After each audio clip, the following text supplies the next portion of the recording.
Santo. Ayúdanos, Espíritu de Dios, a poder entender, Señor amado, esta palabra, a ponerla por obra, oh Dios. Sabemos y reconocemos que vivimos tiempos difíciles, como lo dice tu palabra, tiempos en los cuales, oh Dios, si tú no los acortas, nadie podría ser salvo. Ayúdanos, Espíritu Santo, a manifestar esta palabra con poder y autoridad. Y que tu pueblo pueda llegar a creerte, que tu pueblo pueda llegar no solamente a estar convencido, sino también, oh Dios amado, en su corazón, en su alma, pueda estar totalmente, oh Dios, decidido a mantenerse en la brecha, a mantenerse, oh Dios amado, Señor, en tus caminos. Que esta palabra que tiene como fin el poder llevarle fe a cada creyente, Señor amado, haga en esta hora, Señor, ese milagro poderoso. De la igual manera, mira a nuestros niños, mira a las criaturas, oh Señor, Padre, conforme a esa misericordia con que tú los tratas, afírmalos también a ellos. Permíteles que esta palabra, Señor amado, sea una pequeña semilla que se siembra para que en su debido tiempo pueda dar fruto y fruto bueno y abundante. Gracias, Señor amado, porque reconocemos que todo viene de tu mano, viene de tu poder. Y hoy, mi Dios, glorifica a Cristo por medio de la enseñanza. Te lo imploro, mi Dios, en el nombre de Cristo Jesús. Amén y amén.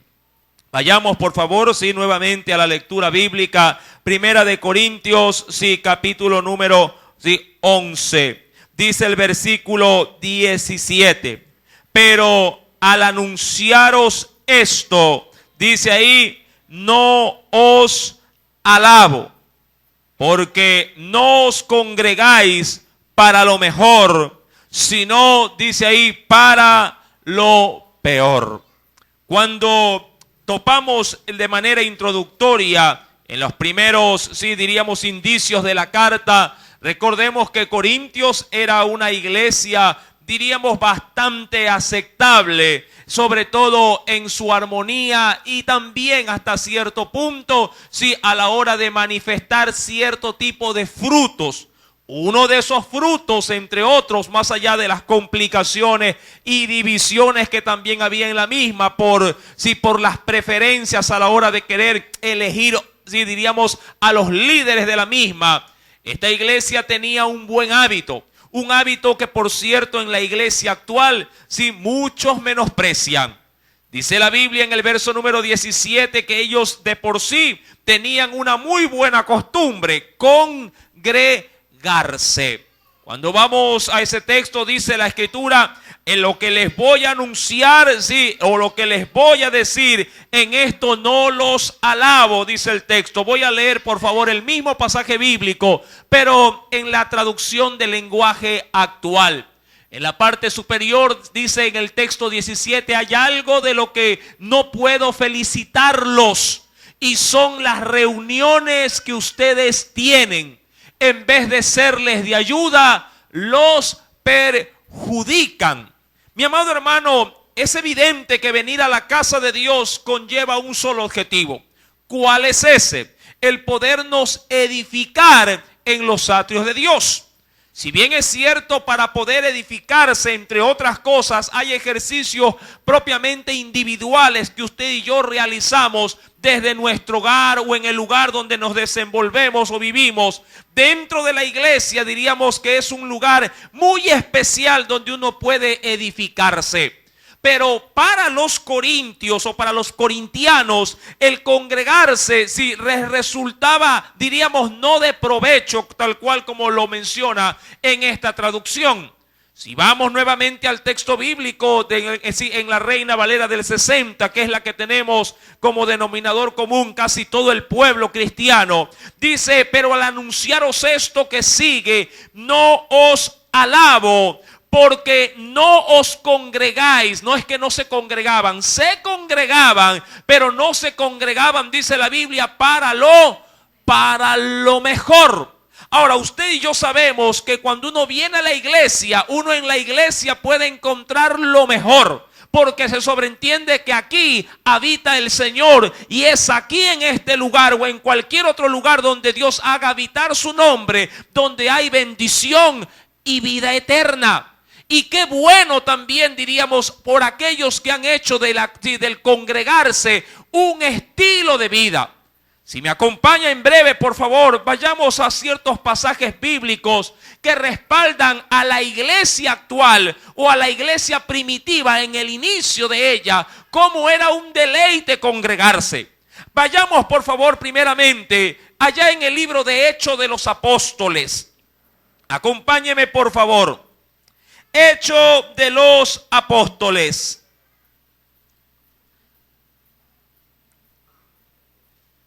En el capítulo número 2, Hechos de los Apóstoles, capítulo número 2, dice sí, el Señor, verso número 44. Hechos capítulo número 2, versículo número 44. ¿Ya lo tiene? Leemos la palabra. Todos los que habían creído, dice la Biblia, ¿cómo estaban? ¿Ah? ¿Cómo se encontraba toda la iglesia? Los que habían creído en el Señor, dice, estaban juntos, y adicionalmente dice, y tenían tenían en común todas las cosas. Eso obviamente diríamos que a manera de un sinónimo se entendía de que todos compartían de todo entre todos. Mi amado hermano, la iglesia crecía unida y obviamente congregándose. Cuando vamos, mi amado hermano, acompáñeme por favor, en el mismo libro de Hechos, pero más adelante al verso 46 del mismo capítulo, dice el pasaje bíblico, y perseverando unánimes, cada día, ¿en dónde? ¿En dónde? ¿A dónde iba todas esas personas que les agradaba estar juntos? Dice, perseveraban cada día así en el templo. ¿Y qué hacían dentro del templo? Y partiendo el pan en las casas, comían juntos con alegría y sencillez de corazón. Cosas o ejercicios, por así decirlo, que edifican.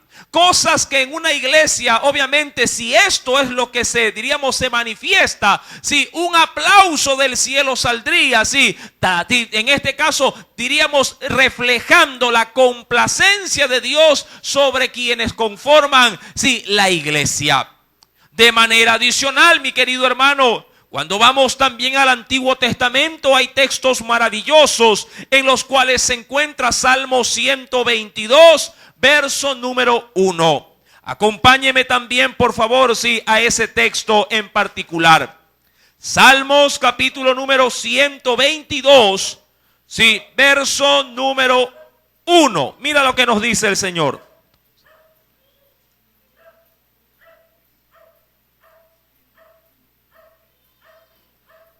¿Ya lo tiene?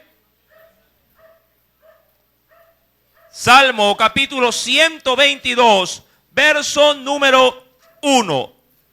Yo me alegré, decía el salmista, yo me alegré con los que me decían, a la casa de Jehová iremos, ¿verdad? A la casa de Jehová iremos. Ahora, ¿qué decía el salmista? Yo me alegré, ¿con quiénes? Con los que tienen el anhelo y el deseo de ¿qué? De venir ¿a dónde? A la casa del Señor. De manera complementaria, en el Salmo capítulo número 84, Salmo capítulo número 84, versículo número 1 al 2, dice el Señor: cuán amable, son tus moradas, oh Jehová de los ejércitos. Verso 2, léalo por favor conmigo. Anhela mi alma y aún ardientemente desea los atrios de Jehová. Mi corazón y mi carne cantan al Dios vivo. Ahora, algo muy particular en David sí, era la forma en la que él manifestaba, diríamos, cantada, porque recuerde que cada salmo es un cántico, sí, diríamos así, sí, la encarnación de qué, de lo que él está cantando. Cuando él dice en este texto, sobre todo en el verso 2, anhela, ¿qué cosa decía él? Estar en la casa de Dios. Su alma, anhela mi alma y aún ardientemente dice aquí, desea los atrios de Jehová. Yo no sé si a usted alguna vez se le ha puesto en su corazón un vivo deseo por comer algo. Un dulce de pronto, sí, un pedazo de torta, un cake, un helado, sí, o un plato de comida muy particular. ¿Cuántos han tenido ese vivo deseo? Pregunto, ¿cuándo ese deseo se le termina? ¿Cuándo? Cuando lo sacia, cuando lo logra, en este caso, diríamos así, ya conceder. Cuando usted ya lo está comiendo, ay, ahora sí, ¿verdad? Queda tranquilo. Mi amado hermano, si eso mismo pusiéramos en nuestro corazón, sí, el poder estar aquí en su casa y tener ese deseo, ese anhelo ferviente, es decir, no estar tranquilos hasta poder ver cumplido el deseo de mi corazón. Obviamente, si esto es la esfera espiritual, mi amado hermano, sí, será para nosotros, diríamos, un deleite estar en la casa del Señor. Ahora bien, vamos a entrar en materia. Esto simplemente sí, eran ciertos parámetros que era necesario recalcar por lo que decía el verso 17 del capítulo 11 de Corintios. Si retomamos por favor la lectura en el verso número 17 nos dice aquí, pero en la parte final, pero no os congregáis para lo mejor, sino para qué se congregaba la iglesia. Ahora, ¿cómo es posible que en una congregación, en una iglesia, sí, lo que diríamos así, debe de ser el máximo exponencial de bendición y de cosas buenas? Estos hermanos, al ir a la iglesia, se congregaban, dice la Biblia, para recibir no lo mejor, sino lo peor. ¿Cómo podríamos, mi querido hermano, sí, diríamos, justificar todo esto? Bueno, el apóstol Pablo, guiado por el Espíritu, dice en el verso número 18, sí, las diferentes anomalías, por lo cual, para su entender, era o contribuía para el mal del pueblo. Verso número 18, vayamos en materia. Pues en primer lugar, decía ahí Pablo, cuando os reunís como iglesia, oigo que hay entre vosotros, y esto era ya por segunda oportunidad muy resaltado, hay entre vosotros, ¿qué cosa había en la iglesia? Divisiones. ¿Usted recuerda las primeras divisiones que había en Corintios? ¿Cuántos recuerdan los primeros capítulos? ¿Sí? ¿Qué decía la gente de Corintios entre ellos mismos? Unos decían ser ¿de qué? De a Pablo, otros de Pedro, otros de Apolos y otros de Cristo. ¿Sí? Divisiones por asuntos, diríamos, teológicos o espirituales. Sí, con el aspecto obviamente del aprendizaje. Unos se sentían más cómodos con Pablo, otros se sentían más cómodos con Pedro, otros más cómodos con Apolo, otros simplemente con la doctrina de Cristo. Mi amado hermano, pero este asunto que empezó, diríamos, por lo teológico, sí, ahora se manifestó a través de la práctica o de los ejercicios visibles que tenía la iglesia. De ahí que podríamos entender que algo que puede comenzar de manera inusual y superficial puede terminar ahondando en la forma de vivir y complicarnos la vida o el crecimiento espiritual. Mi amado, es que el mal no aparece en el corazón del creyente de la noche a la mañana. Hay un proceso por el cual, si algo pequeño con el pasar del tiempo, y que no se trata tiempo, mi querido hermano, valga la redundancia, pueden aparecer síntomas graves de ¿qué? De un cambio de conducta, de un cambio de parecer.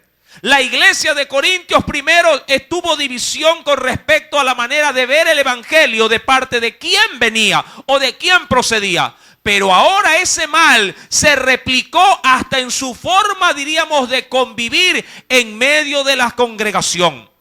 Cuando vamos al versículo, si me acompaña al verso número 18, dice el Señor en su palabra, pues en primer lugar, dice aquí, cuando os reunís como iglesia, oigo que hay entre vosotros, ¿qué cosa existía, mi querido hermano? Hay entre vosotros divisiones. Y decía el apóstol Pablo, en parte lo creo. ¿Por qué lo creía? Porque ya sabía él que división existía en asuntos de teología, en asuntos de doctrina. Él decía, esta iglesia no camina en unidad, en este caso de doctrina. Camina separado, y como camina separado en esto, bien puede también caminar separado en la comunión de unos con otros. Mi amado hermano, acompáñeme por favor a la escritura, porque vamos a discernir este pasaje conforme a la misma palabra del Señor. ¿Por qué había estas divisiones entre ellos? Dice la escritura en el versículo número 19, porque es primeramente, dice ahí, preciso que entre vosotros haya disensiones.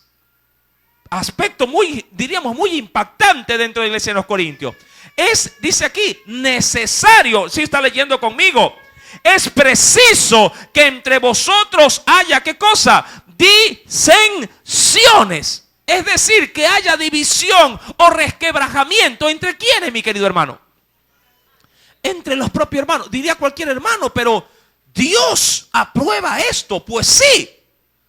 Es necesario, dice la Biblia, es preciso que aún dentro de la iglesia se pueda remarcar quiénes son creyentes y quiénes no lo son. ¿Sabe por qué? Primeramente porque no de todos, dice la Biblia, es la fe. No de todos es la fe. No todos los que van con Biblia en mano e ingresan por esa puerta, diríamos así, llevando la escritura bajo el brazo, sí, son cristianos. Y ellos, como no lo son, pero están en la iglesia, son los primeros, diríamos así, en dejarse ver realmente como son.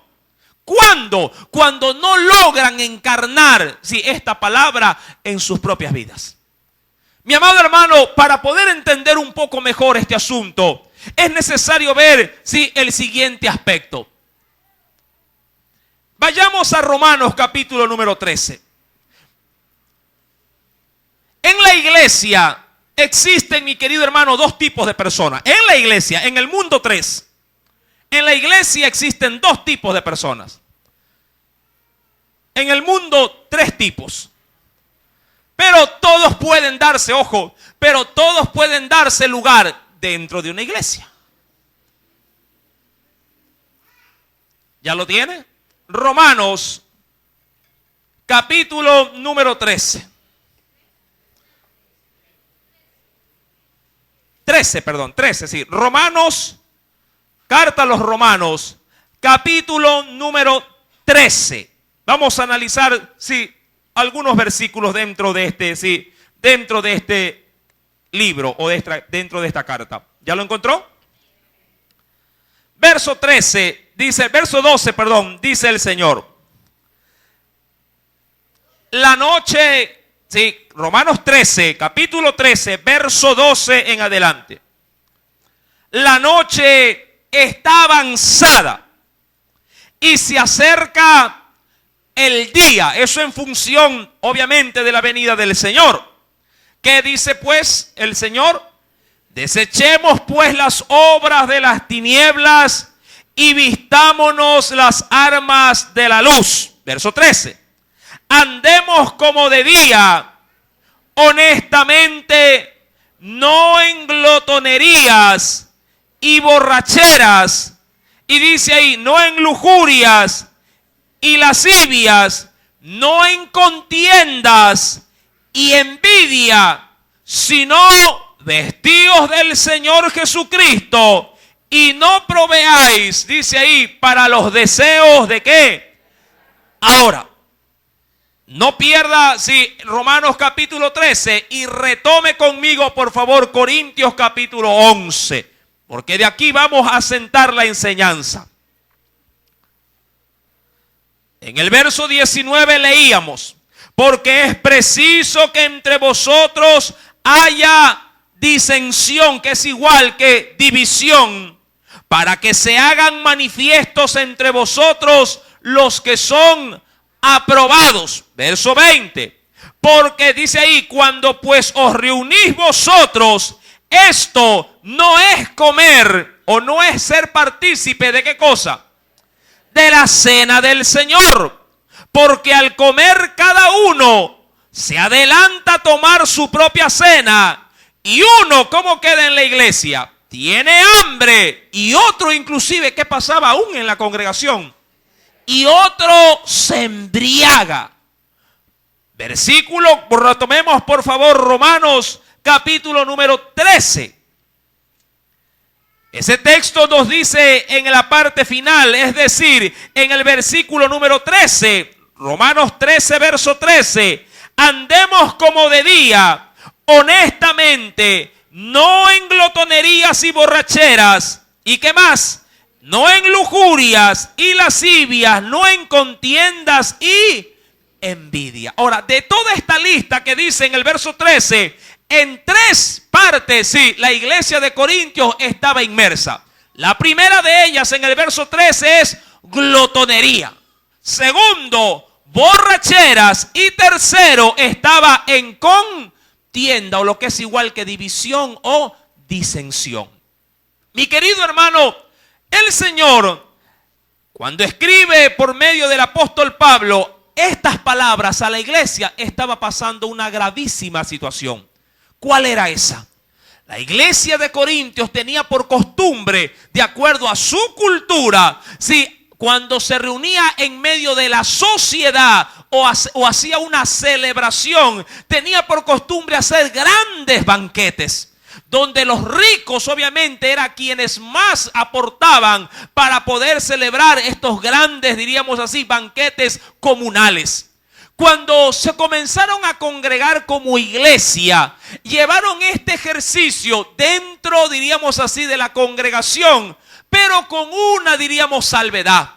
Los humildes de la iglesia o la gente pobre o desestimada socialmente, cuando acudía a la iglesia para inmiscuirse con los hermanos y llevar a cabo esta celebración del compartimiento del pan, mi amado hermano, cuando ellos llegaban, ya comida no había. Si bien es cierto, la cena del Señor en la antigüedad no se asemeja en nada con lo que hace la iglesia actual. ¿Por qué? Porque nosotros cuando celebramos la Santa Cena, como solemos decirlo, solamente participamos de una mera galleta aquí en la iglesia. Obviamente muchas cambian en su forma. Y de una pequeña, dice, copa ¿de qué? ¿De qué? ¿De vino o de jugo? De jugo o de uva. Sí, no es vino lo que se le da, cuidado. Sí, es simplemente jugo, sí, de uva. Mi querido hermano, a diferencia de nuestra cena, comparada con la cena en la antigüedad, era muy distinta. Ellos, mi amado hermano, sí ofrecían banquete. Habían, diríamos así, terneros sacrificados donde todos participaban de ese banquete. Había bebida para toda la iglesia, pan en abundancia, sí, y prácticamente era como meterse a un salón de comida donde había, sí, un banquete, diríamos, abierto. Mi amado hermano, la cena del Señor en aquel entonces no se asemeja casi en nada con lo que nosotros acostumbramos a celebrar. Mas, sin embargo, la iglesia de Corintios cuando ingresaba, sí, pero es decir, los menesterosos ingresaban para poder participar yendo a las bandejas estaban vacías de la comida. Mi amado hermano, eso de alguna manera empañaba la atención y había discriminación por parte de muchos de los corintianos. Cuando vamos, y acompáñeme por favor a Filipenses capítulo número 3, dice el Señor en el verso 18 y 19. Filipenses capítulo número 3, verso número 18, sí.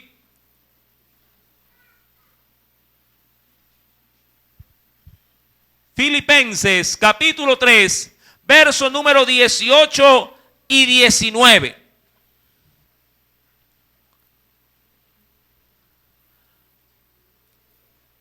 ¿Ya lo encontró?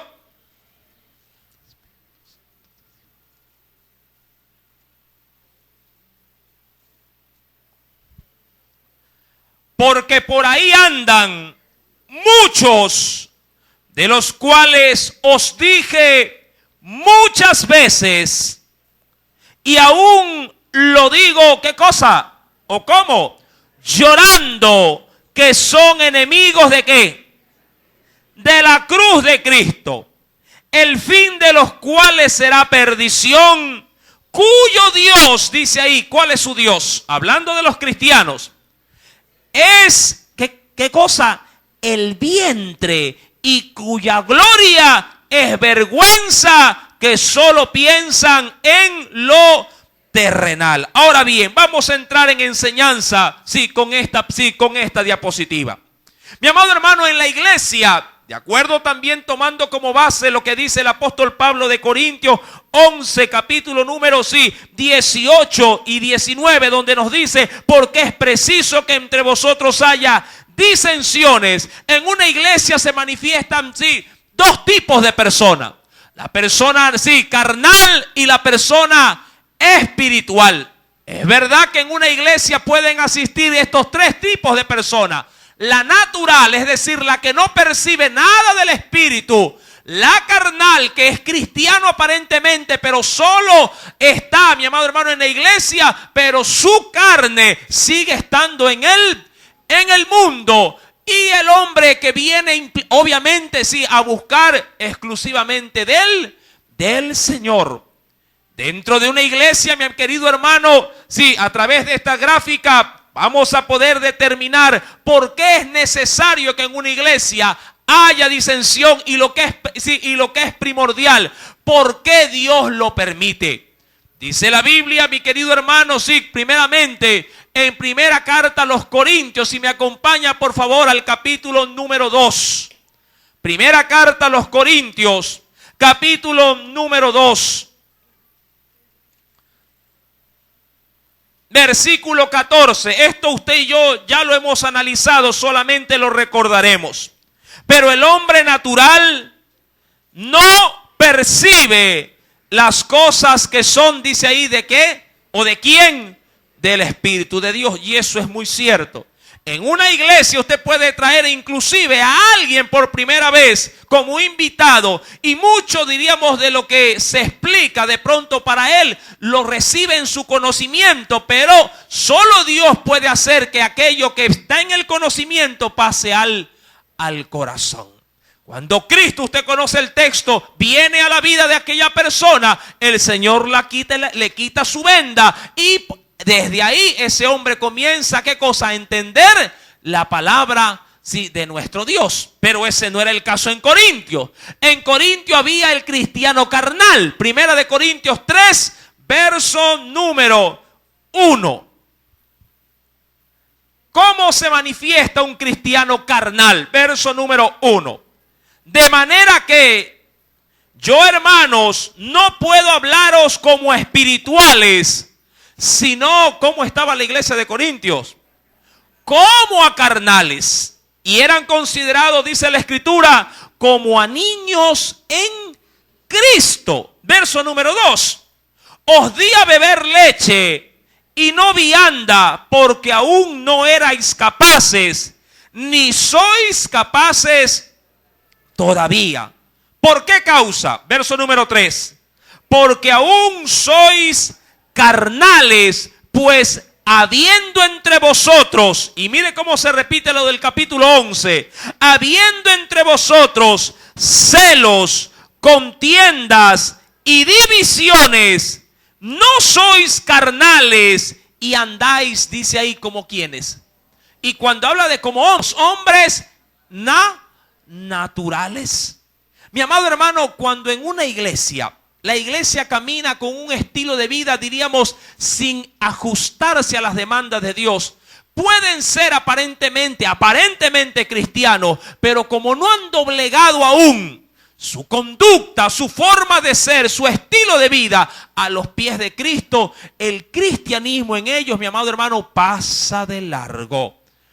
Más bien cuando hablamos del espiritual en Primera de Corintios capítulo número 2, si retrocedemos por favor, en este último aspecto, en el verso número 15 dice ahí, en cambio el espiritual juzga todas las cosas, pero él no es juzgado de nadie. Es decir, que ha alcanzado tal madurez que todo cuanto hace, todo cuanto se manifiesta en él es aprobado por Dios y los hombres aún no tienen que reprochar por su forma de vivir. Ahora, hemos visto en Corintios mismo estos tres tipos de personas. El hombre natural, el hombre carnal y el hombre espiritual. Ahora, mi pregunta, si vamos por favor a Corintios capítulo 11, que es el texto que estamos analizando en esta noche. Cuando Pablo se refiere, versículo número 18 y 19, donde nos dice, pues en primer lugar, cuando os reunís como iglesia, oigo que hay entre vosotros divisiones, y dice, y en parte lo creo. Pregunto, ¿quiénes estaban provocando esta división? ¿Los naturales? ¿Los cristianos? ¿Qué tenemos acá? ¿Carnales o los cristianos espirituales? El natural no tiene injerencia en la iglesia, le cuento. Pero el cristiano carnal, sí. El cristiano carnal, mi querido hermano, estaba afectando a la iglesia, diríamos, o a los hermanos espirituales. Tratando de qué cosa, de imponer su voluntad, su carne sobre, en este caso, un ritual que era considerado, diríamos, importante para la iglesia espiritual. El cristiano carnal siempre, mi querido hermano, estará buscando, le diríamos así, el pretexto o la excusa para no poner, en este caso, en evidencia así, el carácter o diríamos su voluntad a Cristo. El cristiano carnal siempre va a buscar resistir a la voluntad de Dios. El cristiano, por el contrario, el cristiano espiritual anhelará venir a la casa de Dios. El cristiano carnal no. No digo que no viene, viene, pero no viene anhelando los atrios. El cristiano espiritual quiere salvar almas. El cristiano carnal simplemente quiere cumplir requisitos litúrgicos. El cristiano espiritual ora con fervor. El cristiano carnal ora simplemente para cumplir. El cristiano espiritual ama a su prójimo. El cristiano carnal se lleva bien con todos. Pero si le ofenden, nunca le perdonará. El cristiano espiritual ama aún a quienes le aborrecen. Pero el cristiano carnal simplemente paga con la misma moneda. Este tipo de cristianos, mi querido hermano, estaban llevando, diríamos, al colapso a la iglesia de los Corintios. Cuando vamos, y luego de haber entendido esta parte, mis santos hermanos, sí, me salto estas gráficas. Un cristiano carnal tiene una mente, sí, diríamos, sí, enfocada exclusivamente en sí mismo y en el mundo. Por medio de esta gráfica podríamos identificar que un cristiano carnal tiene su mente abierta para todo lo que no es Dios. Él está simplemente, por ejemplo, sí, haciendo números, hablando con respecto al área de las finanzas. Siempre en su mente habrá trabajo, oficios y ocupaciones. Para él vendrá muy bien, sí, de vez en cuando hacer deporte, dedicarse a la vida, diríamos, bohemia. Sigue siendo aparentemente un cristiano. Él estará siempre ocupado en los quehaceres de la casa, se preocupará también de los deseos y apetitos sexuales, todo lo que el mundo le puede ofrecer como aspectos sociales, política, humanismo, sí, y todo tipo de tema que no sea religioso es lo suyo. Ellos vienen a la iglesia, ellos se mezclan entre los hermanos espirituales, pero no lo son. Hablan con usted. Sí, diríamos, conviven a su lado, aún pueden tenerlo sentado en este momento, sí, aún sí costado suyo. Son creyentes, sí, pero estos tipos de creyentes no han rendido, sí, su corazón completamente a Cristo. Mi querido hermano, y ellos son muchas veces, si quienes causan dentro de una congregación división o disensión. Cuando vamos a Corintios capítulo 11, dice el Señor, esto es lo impactante, porque dice ahí, es preciso que entre vosotros haya disensiones. Mi amado hermano, Corintios capítulo 5 tiene algo que, sí, de mucha importancia que enseñarnos. Primera de Corintios, capítulo número 5.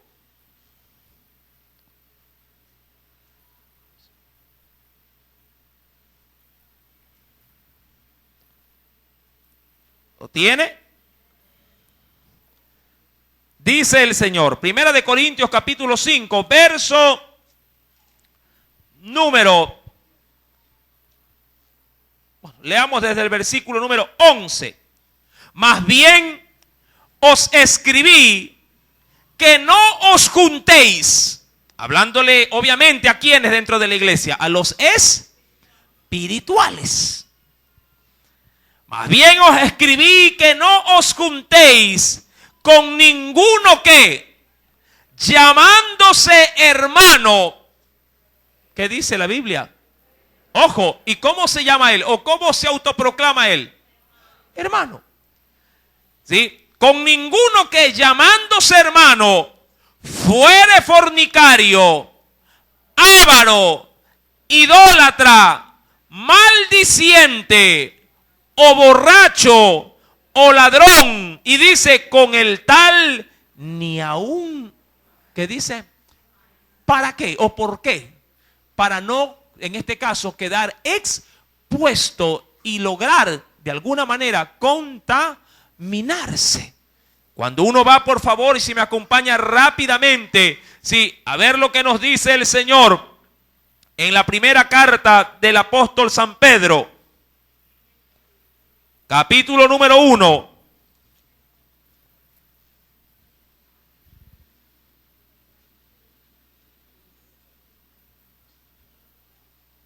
Primera epístola del apóstol San Pedro, capítulo número 1.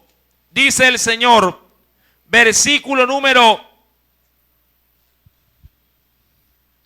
17 en adelante. Primera de Pedro, capítulo número 1.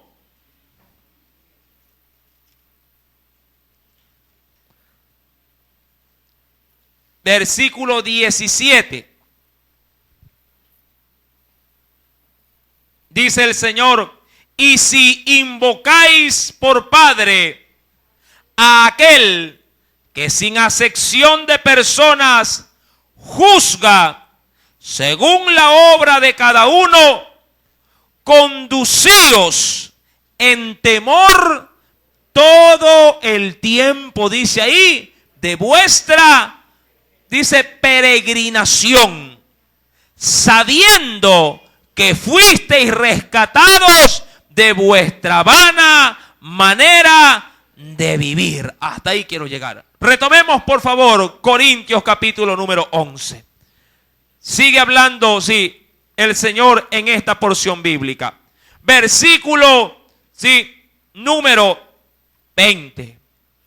Cuando pues os reunís vosotros, dice ahí, esto no es comer, ¿qué cosa? ¿Qué pensaban ellos, sí, que estaban haciendo con esta forma de aplicar los banquetes?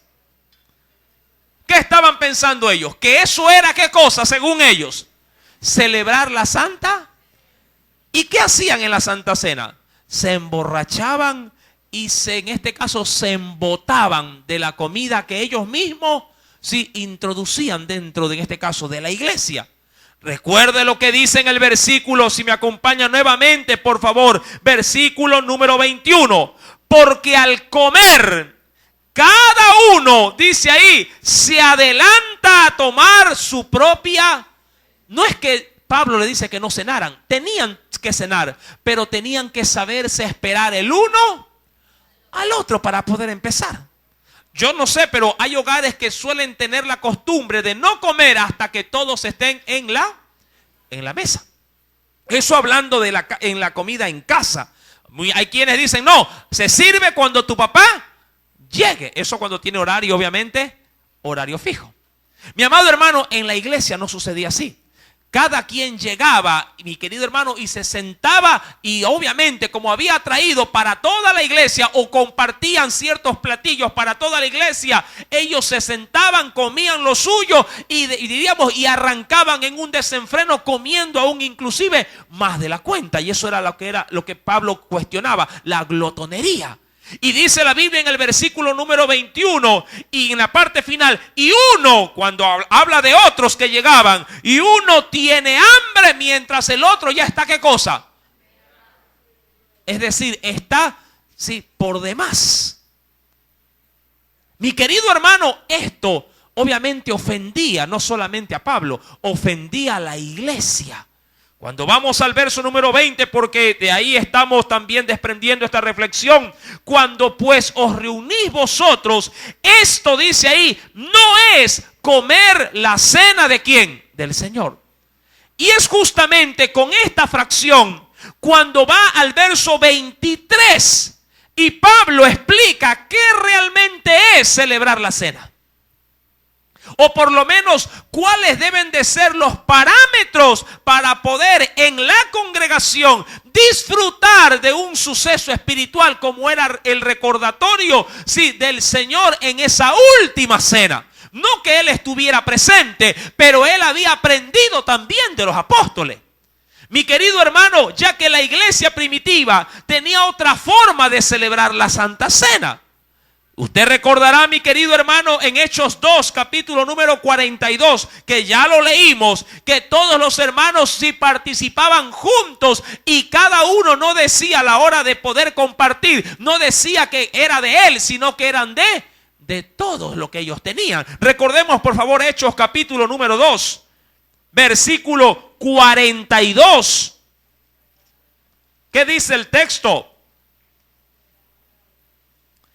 Y perseveraban en la doctrina de los apóstoles, en la comunión unos con otros, en el partimiento del pan y en las oraciones. Es decir, que todo se llevaba de una manera tan sincronizada que nadie se desmerecía de nadie. Y cuando en algún momento, por causa de la cantidad, se llegó a descuidar en esta área, la iglesia tomó correctivos. Y digo esto por un caso bíblico en la iglesia de Jerusalén. ¿Dónde? Acompáñeme por favor y veamos qué nos dice el Señor. En Hechos mismos de los Apóstoles, en el capítulo número 6.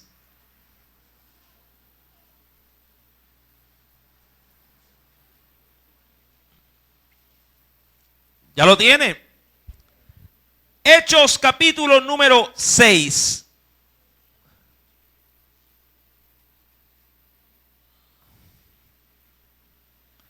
Dice el Señor, versículo 1. En aquellos días, como creciera el número de los discípulos, es decir, que la iglesia comenzó a multiplicarse, hubo, mire bien, murmuración de los griegos o los cristianos griegos o gentiles. ¿Contra quiénes? Contra los hebreos o los judíos hebreos. ¿Por qué causa? De que las viudas de aquellos, es decir, las viudas griegas, eran desatendidas en la distribución, dice ahí, diaria o en el sustento que la iglesia proveía diariamente. ¿Qué sucedió? Versículo número 2. Entonces, ¿qué hizo la iglesia o los líderes de la iglesia? Los 12 convocaron a la multitud de los discípulos y dijeron: no es justo que nosotros dejemos la palabra de Dios para servir a las mesas. Buscad pues, hermanos, de entre vosotros a 7 varones de buen testimonio, llenos del Espíritu Santo y de sabiduría, a quienes encarguemos, dice, de este trabajo. Y ahí, mi amado hermano, eligieron a 7 diáconos. Y ellos en función esencial, ¿qué hacían? Sino preocuparse de que todos recibieran en la iglesia la misma porción, ¿sí? Para que nadie se sienta, en este caso, perjudicado, ni tampoco nadie salga con algo más de lo que debiera de, ¿sí?, recibir. Mi querido hermano, esta práctica que ya se la llevaba a cabo en Jerusalén, no se la consideraba en Corintios. Cuando vamos al versículo pues número 22, dice la escritura del capítulo 11 de Corintios, pues ¿qué? Dice ahí el apóstol Pablo, a manera de una exhortación. No tenéis casa, es decir, si quieres comer hasta el exceso, dice ahí, no tienes casa, ¿para qué? Para que ahí comas y bebas lo que tú quieras o la cantidad que tú quieras. Mi amado, es que en la iglesia hay que manejarse con prudencia. Aún en la iglesia, mi querido hermano, hay que saber tino, si hay que tener tino, para con los hermanos en la fe. Yo a veces prefiero, mi querido hermano, preferible, sí, al saber que me voy a quedar corto, no dar inclusive a nadie, para que nadie se siente herido susceptiblemente de que, uy, a mí me dio y a mí no me dio. Nosotros tuvimos un suceso, de hecho, sí, en estas últimas Navidades. Mi querido hermano, usted sabe que la iglesia entrega o tiene por costumbre entregar ¿qué cosa a los niños en Navidad? Un obsequio. Uno para los que son fieles y otro para los que no lo son tanto. Pero entre los que diríamos no perseveran con mayor efusividad, se mezclan en ese día con los niños que se les denomina, o por lo menos que yo les digo, los niños paracaidistas, los que caen justamente por esa exclusiva vez en ese día. Y en esa oportunidad, este último, diríamos, sí, celebración de Navidad, los niños sí que habían venido por primera vez, eran los primeritos haciendo cola para recibir juguete. Y yo vi la cantidad que teníamos versus la cantidad que había de niños. Y yo dije, no, si comenzamos a dar los niños que vienen, pero con irregularidad, se van a quedar sin juguete. Y yo dije, no, juguetes no hay.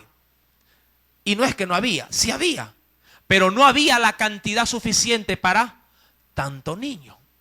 Ahora, los padres que nos han visto sabrán bien que luego de la fiesta fuimos a sus casas y les dimos a esos niños que sí vienen a la iglesia. ¿Para qué? Para no perjudicar en este caso a los niños que de alguna o de otra manera suelen venir a la casa del Señor, mi querido hermano. Ahora, cosa curiosa también dentro de este suceso, porque hay muchos muchachos que pueden salir de pronto en su corazón con resentimiento de no haber recibido absolutamente nada también. Pero el Señor sabe con qué intención lo hicimos. No para que el niño no reciba, sino para tratar de darle a cada quien conforme a su esfuerzo y a su búsqueda. Porque Dios también premia cuando uno le busca a Él. ¿Verdad que es así con nosotros? Usted le busca y ¿qué hace el Señor por su parte? Le bendice. Usted lo busca y el Señor, ¿verdad?, le retribuye también. Mi querido hermano, la iglesia de Corintios tenía un sinnúmero de falencias. Dice el verso número 22, pues si vas a comer, sí, ándate a tu casa, le dice ahí, sí, a los de Corintios. Obviamente no le está hablando a la gente espiritual, le está hablando a la gente o a los cristianos carnales. Ahora, hay una pregunta que me nace aquí. ¿Existirá realmente cristianos carnales? A la verdad, mi amado hermano, si usted quiere ser muy práctico con la Biblia, mi querido hermano, Dios no tiene cristianos carnales. Dios tiene hijos espirituales. Amén. Porque en Dios debe de existir una remarcada diferencia entre ser y no ser un hijo de Dios. Muchas veces el hombre ha establecido esta pauta de ser alguien intermedio, alguien que está con un pie en la iglesia, sí, como lo puse en una gráfica acá, y hay quienes quieren salir corriendo de la iglesia. Sí, hay gente que anhela los atrios, pero hay gente que también le huye a la iglesia. Y si viene a la iglesia, viene pero simplemente por cumplir. Pero no es que viene con un acto de devoción. Sí, a la verdad Dios nos quiere, sí, inmiscuidos, no solamente en la parte de la iglesia. Dios nos quiere inmiscuidos como creyentes, pero de manera así diríamos, sí, al 100%. Usted, mi querido hermano, cuando formó un hogar, pregunto, ¿se identificó con ese hogar al 50 o al 100%? ¿Cómo se entrega usted en el hogar? ¿Cómo se entrega usted para con la crianza de sus hijos? ¿En un porcentaje o en un todo? ¿Verdad que usted se entrega totalmente al hogar? Se entrega totalmente a sus hijos, trabaja por sus hijos, trabaja por su esposa, trabaja por su hogar y lo hace con todo su fuerza, con todo su corazón. De igual manera, mi querido hermano, la iglesia debe de también asimismo aferrarse al Señor con todo su corazón, y para usted debería de ser un de todo lo que el Señor.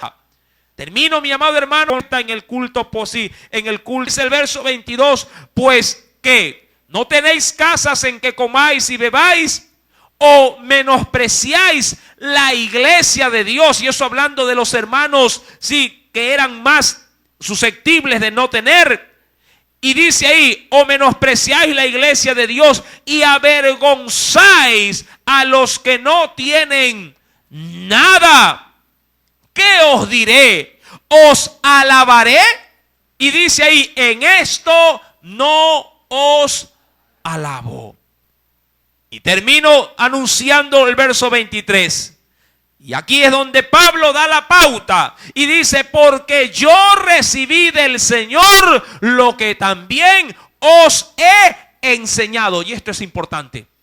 Pablo nos toma esta forma de ser para con la iglesia porque, diríamos así, quiso ponerse enérgico. No, Pablo ya se los había enseñado, pero la iglesia se lo había pasado por alto el mandamiento. Bien dice Pablo, porque yo recibí del Señor lo que también yo ya le enseñé, pero ustedes hicieron lo que quisieron. Yo ya les enseñé cómo Cristo, sí, en este caso, sí, compartió la cena. Y cómo Cristo manifestó a todos, sí, en este caso, por igual de sus bendiciones. Pero ustedes sí han hecho, sí, preferencia los unos de los otros. Y dice el Señor que el Señor Jesús, la noche que fue entregado, y ahí comienza, tomó, ¿qué cosa? Y ahí, mi querido hermano, ¿qué es lo que hace el apóstol Pablo? Limita o restringe a la iglesia gentil para que en este caso simplemente se limite al pan. No porque no puedan comer otro tipo de alimento, sino para que al hacerlo no se vean expuestos al bacanal y a la glotonería. Y dice, limítenlo o simplemente háganlo con pan y con vino, pero no como lo están haciendo con banquete. No porque no se comiera, diríamos, no porque el banquete fuera malo, sino porque el banquete exponía muchas veces al mismo pueblo a desbocarse por el alimento. Es como que yo le ponga aquí en la Santa Cena una vez al mes un chancho por delante y una manzana en la boca. Yo le aseguro que en ese día de culto la gente va a estar puesta su mirada en el chancho más que en la palabra.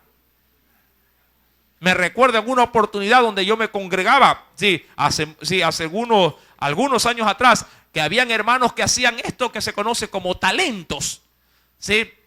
Y la iglesia quedaba en alto, se subía por una escalerita semejante a la que se ve aquí en costado, ¿sí? Y mientras los hermanos estaban en el culto, ¿sí?, el humo o la fragancia de lo que estaban haciendo afuera subía, sí, diríamos en la parte alta a cada uno de los hermanos. Y la gente, el predicador estaba predicando y podía hacer el mensaje más glorioso y más bueno, pero olía a chuzo y carne en palito. La gente desesperada, entre unos se escuchaba. Yo estaba en la banca, como usted dice, ¿a qué hora termina? Tengo una hambre. Hay quienes ni ofrendaban porque decía, cuesta $1 y $1 costaba. Y se reservaban para ir a comer el chuzo o la carne en palito. Y le cuento, yo era uno de los que vendía. Y yo dije, esto no se repite más. Mi amado hermano, es menester pues tomar las recomendaciones de la palabra para poder convivir en medio de una iglesia la cual el Señor la quiere santa, pura y sin contaminación. Amén. Si hacemos esto, agradaremos al Señor y también a nuestro hermano en la fe. Amén. Si el Señor nos habló, démosle una fuerte ofrenda de aplauso a ese Dios de misericordia y de amor. Oremos. Padre, en el nombre de Cristo Jesús, Gracias, Señor, porque a usted le ha permitido nuevamente, por medio de esta su palabra, oh Dios, hablar